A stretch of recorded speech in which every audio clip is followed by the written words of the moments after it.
계속 전문가와 함께 이야기 예. 나눠보겠습니다. 이병일 여론조사기관 엠브레인 상무, 유용화 한국외대 초빙 교수, 그리고 이종훈 정치평론가와 함께하고 있습니다. 네.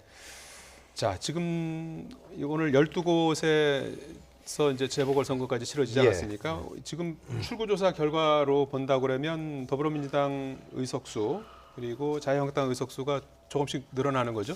예, 이게 굉장히 중요한 건데요. 예. 이게 지방선거만큼 굉장히 중요한 문제가 있습니다. 왜냐하면은 현재 민주당이 118석인데요. 여기서 만약 11석을 가져가게 된다 그러면은 정세균 의장까지 포함하면 119. 현재 기준으로는 10석입니다. 10석이죠. 예. 10석이죠. 제천이, 이제 충북 제천단장이 경합. 이제 빼고 경합이니까. 예. 그것까지 가져간다 그러면 120, 11개. 예. 그러면 이제 128석이 되는 거죠, 실제로요. 예. 10석을 가져가니까. 충북 제천단장이 지금 경합이니까요. 예. 그렇게 되면은 거기에 이제 뭐 민평당 상당히 그러니까 민주당이 우호적인 당 민평당 14석, 정의당 4석, 6석, 그다음에 민중당 1석. 이렇게 하면 이제 가뿐하게 150석을 넘게 되는 결과가 나타나는 겁니다. 예. 더 플러스 알파가 될 가능성도 있는 것이죠. 예를 들면 지금 민평당에 비례 3분이 이제 있으니까요. 바른미래당에 가 있기 때문에 그렇게 되면 실제로 150석을 넘는 그러면 이제 뭐 하반기 국회 원구성뿐만이 아니라 국회의장 문제라든가 상임위원장 이런 원구성 문제뿐만 아니라 국정 운영에 있어서의 상당히 문재인 정부의 국회 주도권이 나타날 가능성이 커지는 것이죠. 예. 그래서 문재인 정부가 추진하고자 하는 여러 가지 개혁 입법이라든가 정책이라든가 이런 부분들이 실제로 이 국회에서 나타나게 되는 이 여소야대 국면이 달라지는 것이죠. 여대 국면이 되기 때문에 굉장히 문재인 정부의 정책에 드라이브가 걸리는 이런 측면이 이번 물론 이제 출구조사입니다만 그런 결과로 나타날 가능성이 커지는 겁니다. 예. 예. 여당 입장에서는 어떤 그 뭐 연정이 됐든 뭐 합당이 됐든 이런 걸 이제 시도할 수도 있는 그런 동기가 생기는 거라고 봐야 됩니까? 여당이요? 예.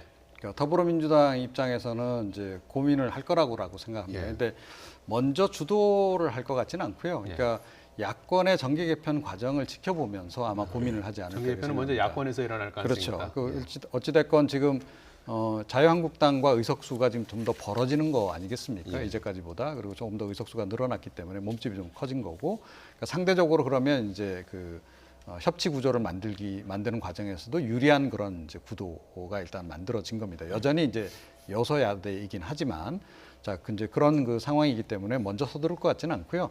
근데 이제 보수 진영의 이제 정계 개편이 속도감 있게 진행이 되고 만약에 이제 그 바른미래당하고 자유한국당이 이제 그 당대당 통합이 속도를 더하면서 또 그렇게 되면 또 의석수가 저쪽이 또 많아진단 말이에요.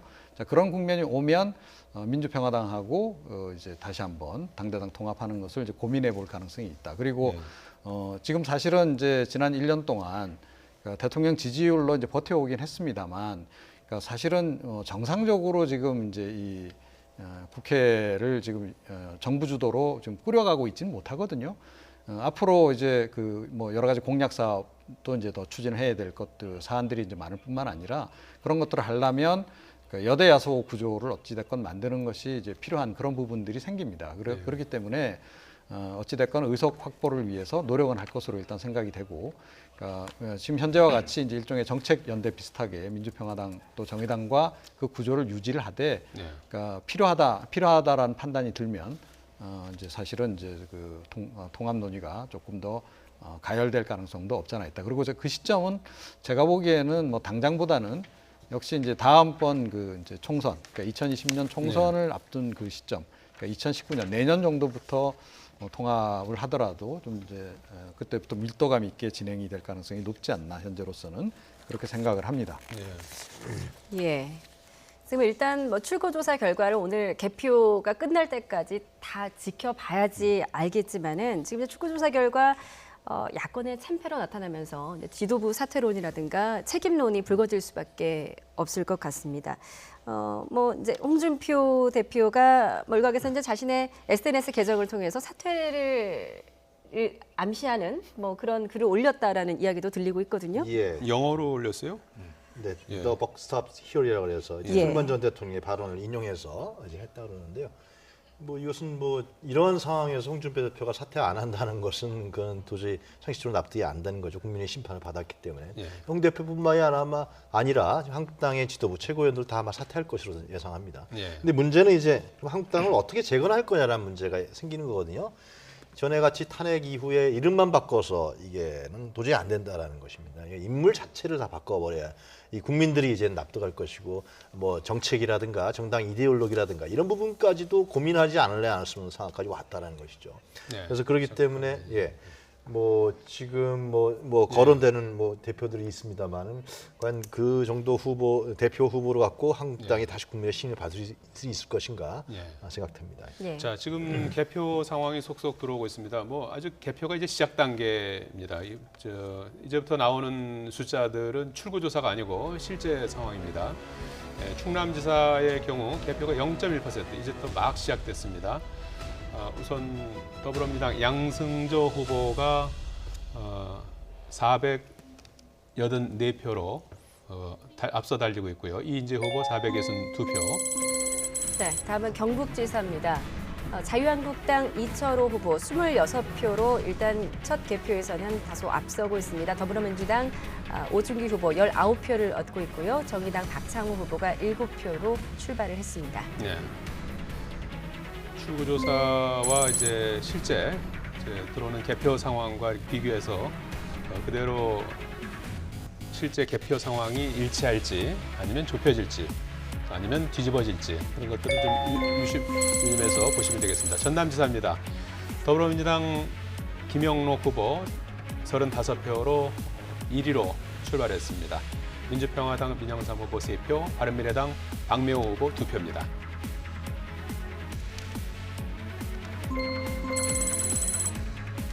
민중당 이성수 후보 2표, 정의당 2표 얻고 있습니다. 이제 개표가 이제 막 시작이 됐는데요. 이 시각 각 정당 분위기 살펴보겠습니다. 먼저 집권여당인 더불어민주당입니다. 네, 민주당은 출구조사 결과를 크게 환호하면서도 실제 개표 결과를 지켜보자면서 일단 신중한 반응을 보이고 있습니다. 네, 취재기자 연결합니다. 이종원 기자. 네, 더불어민주당 개표 상황실입니다. 이제 조금 전부터 개표 상황이 조금씩 들어오고 있는 상황인데요. 지금 민주당 분위기는 어떻습니까? 네, 일단 출구조사 결과가 발표된 이후 민주당은 말 그대로 축제 분위기입니다. 추미애 대표 등 당 지도부도 이 투표 종료 시각에 맞춰 이곳 상황실에 도착했는데요. 오후 6시 정각 전국적인 압승이 예측된다는 소식이 나오자 여기저기 큰 박수와 함께 커다란 환호성이 터져 나왔습니다. 또 지도부와 선대위 관계자들이 서로 격려하는 모습도 곳곳에서 포착됐는데요. 특히 재보선을 포함해 수도권 등 대부분 지역에서 과반을 훌쩍 넘는 압도적인 득표율이 예측된 데다 보수층이 두터운 영남권에서도 광역단체장 배출이 유력하다는 소식에 한껏 고무된 분위기입니다. 물론 실제 개표 결과와 차이가 있을 수도 있는 만큼 일단 차분하게 개표 상황을 지켜보자는 신중한 입장도 보이고 있습니다. 또 218명의 후보를 낸 기초단체장 개표 결과에도 큰 관심을 기울이고 있습니다. 민주당은 이처럼 조심스러운 반응을 보이면서도 선거 초반 판세대로 전국적인 압승을 기대하고 있습니다. 추미애 대표는 출구조사 결과 발표 직후 민주당의 승리가 아닌 국민의 승리로 생각한다고 말했습니다. 그러면서 정부 여당에 힘을 실어줘서 문재인 정부의 성공이 국민의 성공이길 바라는 기원이 담긴 것이라고 평가했습니다. 상황실엔 당 지도부뿐 아니라 선대위 관계자, 소속 의원들이 속속 모여들었는데요. 현재는 식사를 위해 잠시 자리를 비운 상태로 개표가 어느 정도 진행되면 다시 상황실로 집결할 예정입니다. 박원순 서울시장 후보 등 주요 후보들은 자택 등 별도의 장소에서 개표 상황을 지켜본 뒤 당선 여부 윤곽이 드러나는 대로 각 후보 캠프로 이동할 계획입니다. 지금까지 민주당 개표 상황실에서 YTN 이종원입니다. 네, 계속해서 자유한국당 상황 살펴보겠습니다. 자유한국당은 출구조사 결과가 나오자 침통한 분위기를 숨기지 못하는 모습입니다. 네, 여기에 국회의원 재보궐선거에서도 참패했다는 전망까지 나오자 당혹스러워하는 기색이 역력합니다. 또 전패가 예상되는 바른미래당 역시 할 말을 잃은 표정입니다. 네, 자유한국당 당사에 나가 있는 취재기자 연결합니다. 조태영 기자. 네, 자유한국당 당사입니다. 예, 자유한국당 입장에서 충격적인 출구조사 결과가 나왔는데 조금 전부터 이제 개표가 시작되지 않았습니까? 지금 분위기는 어떻습니까?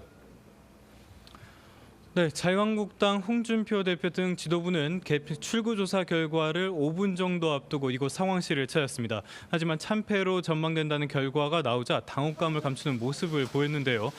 홍준표 대표는 지금까지 여론조사 결과가 왜곡돼 실제 표심을 반영하지 못한다고 상당히 여러 차례 주장을 해왔습니다. 하지만 출구조사 결과를 보면 여론조사와 비슷하게 나온 겁니다. 할 말을 잃었다는 그런 표정을 보이다가 나중에 이야기를 하겠다는 말과 함께 10분 만에 자리를 떠났습니다. 조금 전에는 자신의 SNS에 글을 올렸는데 모든 책임은 자신이 진다는 뜻의 영문 글을 올렸습니다. 사실상 사퇴의 의사를 나타낸 것으로 풀이됩니다. 김성태 원내대표는 참담하고 암담하다며 보수 혁신과 변화에 대한 기대에 부응하지 못한 결과인 만큼 오늘의 결과를 겸허하게 수용하겠다고 입장을 밝혔습니다. 자유한국당은 이번 선거에서 광역단체 6곳 이상 승리를 목표로 잡았습니다. 안보와 경제 모두 파탄 지경이라며 문재인 정부에 대한 견제가 필요하다고 강조해왔는데요. 기대와는 완전히 다른 결과가 나올 가능성이 커진 셈입니다. 이 출구조사 결과대로 나온다면 홍준표 대표는 자신이 공언한 대로 대표직에서 물러날 수밖에 없을 것으로 보입니다. 특히 자신이 전임 도지사였던 경남 그리고 자신의 최측근을 공천한 부산 해운대의 보궐선거 패배가 뼈아플 것으로 보입니다. 또 앞으로 선거를 앞두고 수면 아래로 내려갔던 당내 계파 갈등이 다시 불거질 가능성이 커 보이는데요. 전당대회에서 누가 당권을 쥐느냐를 두고 상당 기간의 내홍이 불가피할 전망입니다. 네, 다른 야당의 분위기도 살펴보겠습니다. 바른미래당 역시 실망스러운 성적표를 받아들였는데 지금 표정이 어떻습니까? 네, 바른미래당의 손학규 상임선거대책위원장 그리고 박주선, 유승민 두 공동대표 당사를 찾아서 출구조사 결과를 함께 지켜봤습니다. 하지만 광역단체장은 물론이고요. 국회의원 재보궐선거에서도 한석도 얻지 못할 것이라는 전망이 나오자 실망스러운 표정을 감추지 못했습니다. 유승민 공동대표는 별다른 이야기를 남기지 않고 10분 만에 자리를 떠났고요. 박주선 공동대표는 중도 실용의 가치를 내건 바른미래당의 가능성이 완전히 소멸한 건 아니라며 앞으로의 방향을 잘 생각해보겠다는 말을 남겼습니다. 이번 선거에서 바른미래당은 사실상 안철수 후보가 나선 서울시장 선거에 당력을 집중하는 모습을 보였습니다. 하지만 출구조사 결과를 보면은 안 후보가 자유한국당 김문수 후보에도 뒤지는 3위에 그치는 것으로 나왔습니다. 상당히 좀 당혹스러워하는 분위기인데요. 이대로 결과가 나온다면 안 후보는 지난 대선에 이어서 이번에도 3위로 패배하게 됩니다. 따라서 정치적인 치명타를 피할 수 없게 될 것으로 보이고요. 또 당 입장에서도 유력한 대선 주자 한 명을 잃게 되는 셈입니다. 여기에 안철수 후보를 중심으로 한 국민의당 출신 세력과 유승민 공동대표를 중심으로 한 바른정당 출신 세력의 갈등 다시 시작될 가능성도 제기됩니다. 호남이 핵심 지지 기반인 민주평화당 선거 운동 기간 내내 광역단체보단 호남의 국회의원 재선거 그리고 기초단체 선거에 집중하는 모습을 보여왔습니다. 일단 의원회관에 마련된 상황실에서 개표 방송을 지켜봤는데요. 기초단체에서 유의미한 성적을 거둔다면 앞으로 정계 개편 과정에서 좀 상당한 존재감을 드러낼 수 있을 것으로 보입니다. 정의당은 일단 수도권을 중심으로 기초단체 그리고 비례대표에서의 선전을 기대하는 모습입니다. 지금까지 자유한국당 당사에서 YTN 조태현입니다. 자, 이병일 사무님, 오늘 지금 들어오는 내용을 보면은 투표율이 60%를 넘은 걸로 이렇게 집계되고 있어요. 예. 60점 잠정입니다만은 60.2%. 앞서서 60%가 안 될 수도 있었고 이제 넘을 수도 있는 60% 안팎에서 네. 이제 결론이 날 줄 알았는데 60%를 넘었어요. 이렇게 되면은 처음 광역단체장 선거 때 68%를 기록한 이후 지방선거에서는 두 번째로 높은 투표율이에요. 예, 그렇습니다. 예. 지방선거를 보시면 아마 지금 7회인데 예.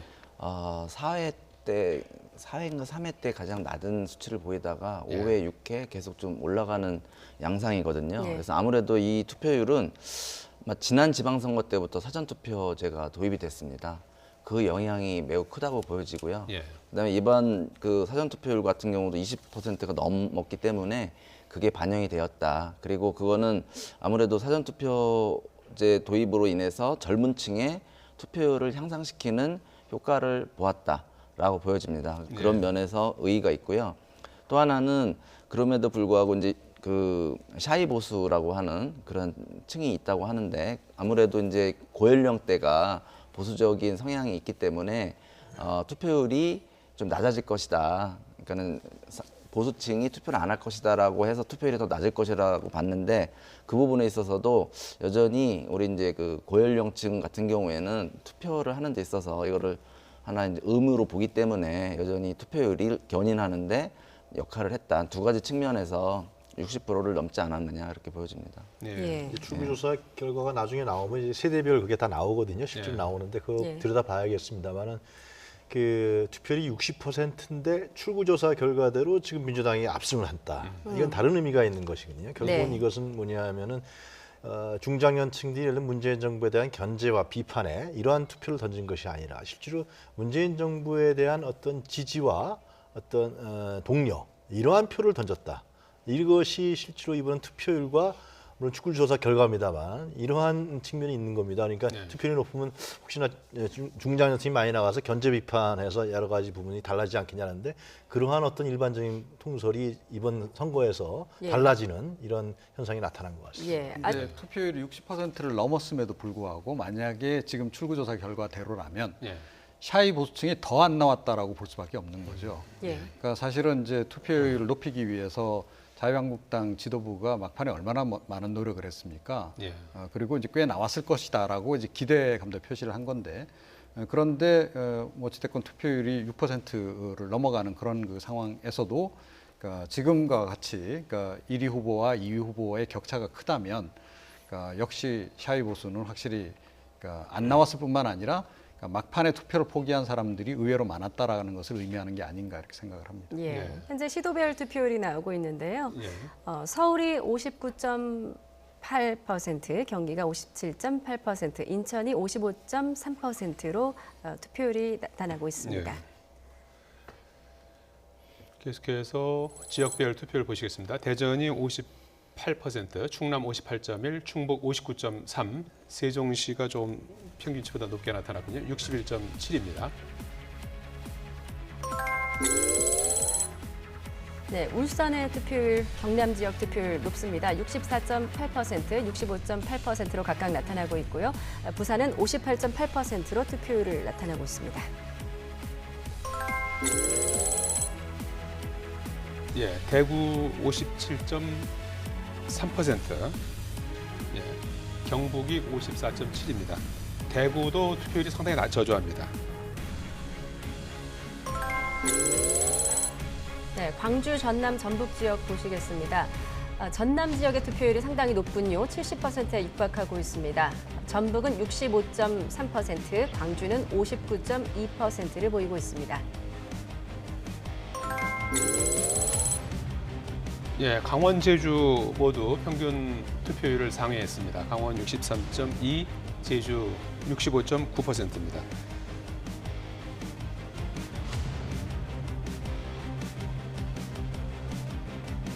네, 그리고 이 시각 현재 잠정 투표율을 한번 보시겠습니다.